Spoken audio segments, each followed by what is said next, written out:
Hi, this is Shelley. Today I want to talk about how to ease the pain after narcissistic abuse. So, after narcissistic abuse, most of us will feel lost. We lose a lot of sleep. We either can't sleep, can't fall asleep, or we wake up at the worst hours of the night, 1 a.m., 2 a.m., and we stay up the rest of the night. Very frustrating. Also, we feel depressed. We lose a sense of who we are. We lose interest in the things that we used to like to do. And also, we have rumination. And that is, we can't switch off our thoughts. It's as if our brain is on steroid. We can't switch off our thoughts. So it's tremendous suffering after narcissistic abuse, especially the first few months. But it can last a long time. It can come back after it's subsided. So how can we heal ourselves? In addition to getting counseling, getting therapy, there are things that we can do at home. One effective way to soothe ourselves is to write things down. Write down what happened to you. Writing is healing. And it's a proven way for people to heal from trauma and CPTSD. There's actually been a lot of research done on writing, the effectiveness of writing on healing. One of the leading researchers is this professor by the name James Pennebaker of the University of Texas at Austin. From his research, Dr. Pennebaker found that if you write down your trauma, you will not only feel better, but also become healthier physically. So in his book, Opening Up by Writing It Down, Dr. Pennebaker not only made the link between body and mind, but actually proved it. So he proved that if you have any traumatic experience, such as narcissistic abuse, you're more likely to get sick, physical sickness, or to get hospitalized, or to have all sorts of health problems, major or minor. And worse, he said that if you keep your trauma a secret, you're at an even greater risk for illness and hospitalization. Keeping a secret. So think back on your time with the narcissist. Many of us did suffer physically too, right? Emotionally and physically. Um, did you have asthma? I had bouts of asthma attack so many times, every year, every few months. Didn't know where it came from. Never had asthma before. Wheezing, congestion, and other respiratory problems. Did you have those? What about joint pains, back pain, neck pain, rheumatoid arthritis, swelling of the joints, stiffness? What about rashes? Did you have rashes, hives, breaking out? All sorts of autoimmune problems. They're all linked to stress, psychological distress, and the stress of being around a narcissist and anybody that's toxic can cause or worsen your conditions. If you have high blood pressure, it'll get worse. Migraine, depression, of course, and then that leads to loss of sleep, loss of appetite, loss of concentration, loss of cognitive ability. You can't think anymore. You can't even add numbers together. You can't remember names. Loss of mental acuity. You're not as sharp anymore, which then spiral out of control into loss of job, loss of career, loss of friendships, loss of relationships, loss of you. So I can see where that how that can happen, right? So now Dr. Pennebaker first did his study some 30 years ago. He had two groups, the experimental group and the control group. He had the experimental group write about their trauma, but not just any trauma, but trauma that they had not told anybody about. And then the other group, the control group, was told to write just about anything they want to, anything, random.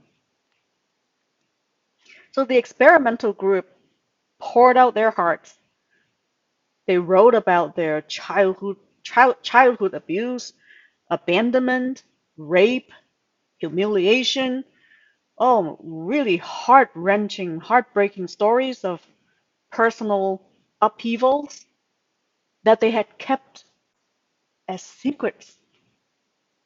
Many of them cried as they were writing. And they were told to write every day. So they continued to write every day.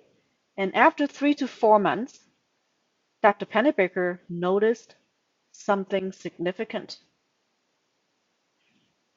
The group that wrote about their trauma ended up going to the doctor's office much less.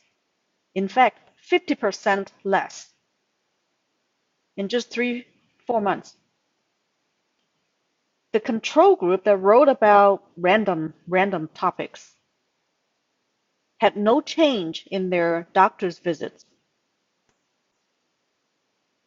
So after the study, some participants from the experimental group actually thanked Dr. Pennebaker for the study because they said they could now move on with their lives.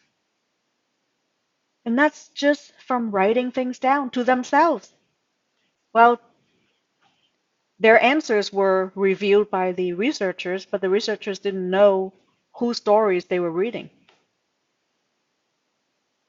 So just that alone gave the victims enough validation, comfort to move on with their lives.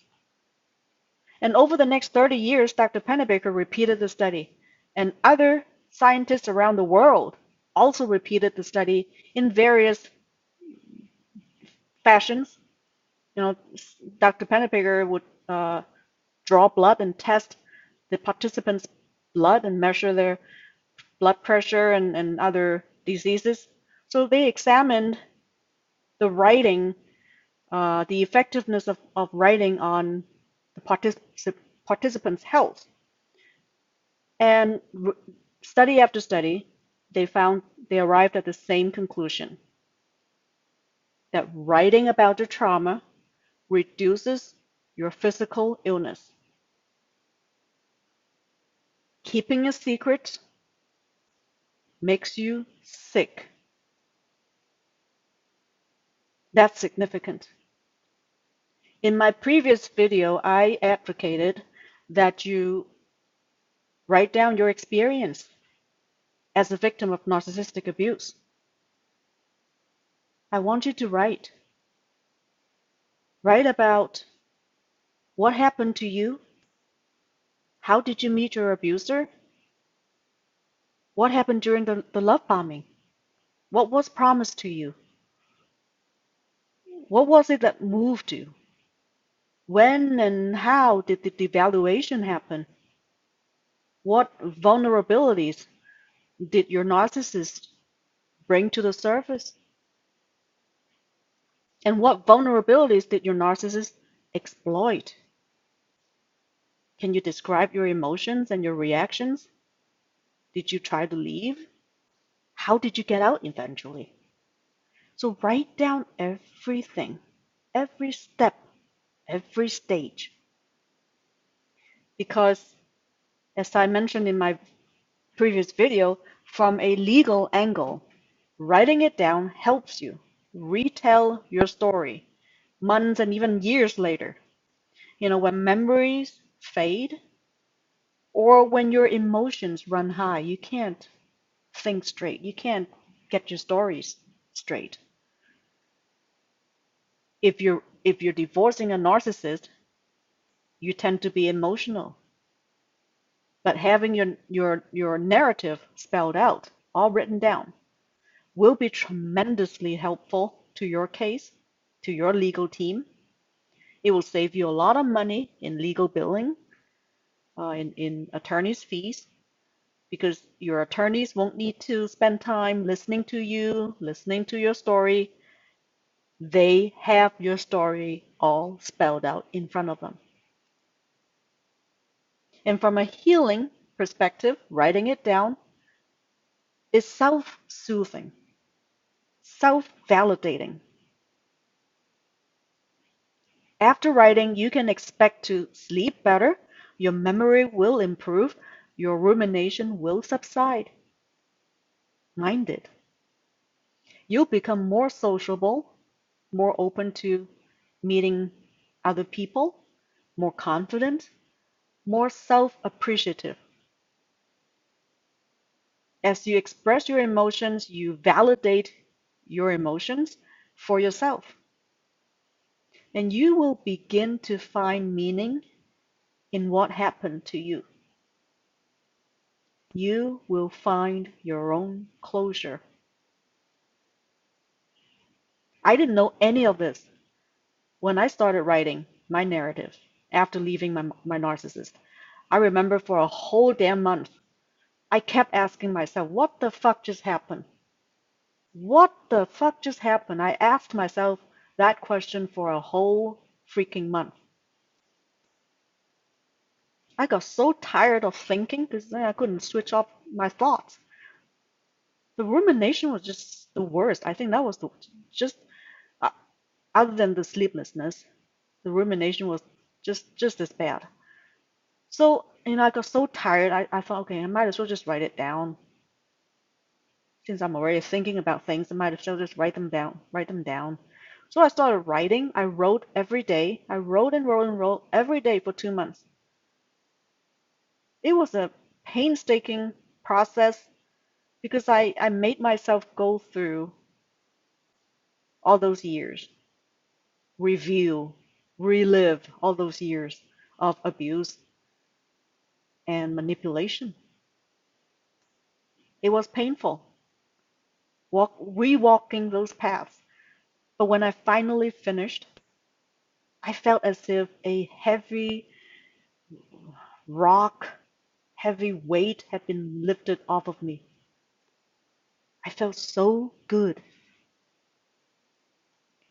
Having my story, my narrative in front of me, neatly organized. The abuse was so apparent, so obvious. I asked myself, how did I not see that? But living through every one little minor abuse, you couldn't have seen that. And just from that, I gave myself validation. I couldn't have seen it living through it. But now that I put the picture together, I see it, you see. But little did I know that my narrative would become very helpful to my legal team months later. So I encourage you to put your story down in writing. Your therapist may have also recommended that you write a letter to your abuser, but don't send it to the abuser.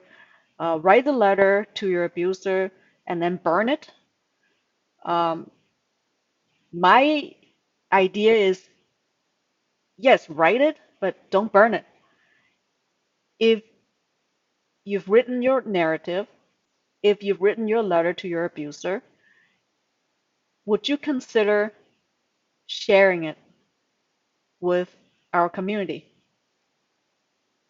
Sharing your story, sharing our stories with one another so that we educate others how to avoid toxic people and abusive people.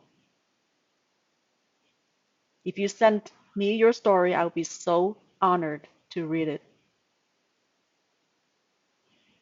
I celebrate you for the brave survivor that you are. What happened to you was not your fault.